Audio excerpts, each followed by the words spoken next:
ఎన్నికల్లో ఒక కంకణం కట్టుకున్నాం. దీంట్లో భాగంగానే ఆంధ్ర రాష్ట్రంలో తెలుగుదేశం పార్టీ, జనసేన పార్టీతో కూడా మనం మిత్రపక్షంగా ఈ ఎన్నికల్లో వెళ్తున్నాము. ఈ ఎన్నికలు ప్రతి సీటు, ప్రతి ఓటు కూడా మనకి చాలా ముఖ్యమైనవి. గతంలో పోల్చుకుంటే ఈసారి మనం అభ్యర్థిని గెలిపించుకోవడం చాలా చాలా చాలా ముఖ్యం. దాంతోపాటు గెలిపే కాదు, మెజారిటీ ఎంత తీసుకొస్తున్నాం అనేది కూడా చాలా ముఖ్యం. ప్రతి ఓటర్ని కూడా మన సాంప్రదాయ ప్రకారం తట్టి లేపాలి. భారతీయ జనతా పార్టీలో గృహ సంపర్కతో పాటు మనందరం కూడా గతంలో చాలా కార్యక్రమాలు చేసి ప్రజల వద్దకు వెళ్ళాం. ప్రతి ఇంట్లో కూడా మనం చెప్పచ్చు, ఎన్డీఏ ఆధ్వర్యంలో ఉచితంగా బియ్యం ఇచ్చాము.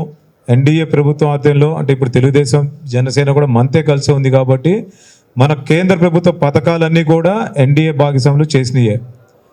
ఈరోజు మనం రైతులకు ఇస్తున్న డబ్బులు కానీ, పెన్షన్లు కానీ, లేకపోతే రైతు భరోసా కేంద్రాలు, ఆహారం కానీ, పిఎం స్వనిధి అంటే తోపుడు బండ్లోకి ఇస్తున్న డబ్బులు కానీ, ఇవన్నీ కూడా కేంద్ర ప్రభుత్వం ద్వారా వస్తున్న పథకాలకి స్టిక్కర్లు అంటించుకొని పేర్లు మార్చుకొని తను ఈ 5 సంవత్సరాలు పబ్బం గడుపుకున్నారు తప్పితే ఎక్కడా కూడా తను అభివృద్ధి చేయలేదు. అభివృద్ధి జరిగింది ఎక్కడ అంటే దేశవ్యాప్తంగా భారతీయ జనతా పార్టీ ప్రభుత్వం ఎక్కడుందో ఆ రాష్ట్రాల్లోనే జరిగింది. అందుకనే మనం డబుల్ ఇంజిన్ సర్కార్ అంటున్నాం.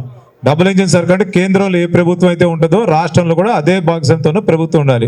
కాబట్టి 2024లో ఎన్డీఏ ఆధ్వర్యంలోని తెలుగుదేశం, జనసేన, బీజేపీ కూటమి ఆధ్వర్యంలో ఉన్న ప్రభుత్వం తప్పనిసరిగా వస్తుంది. దానికోసమే ఈరోజు మనం ఈ సభ ఏర్పాటు చేసుకున్నాము.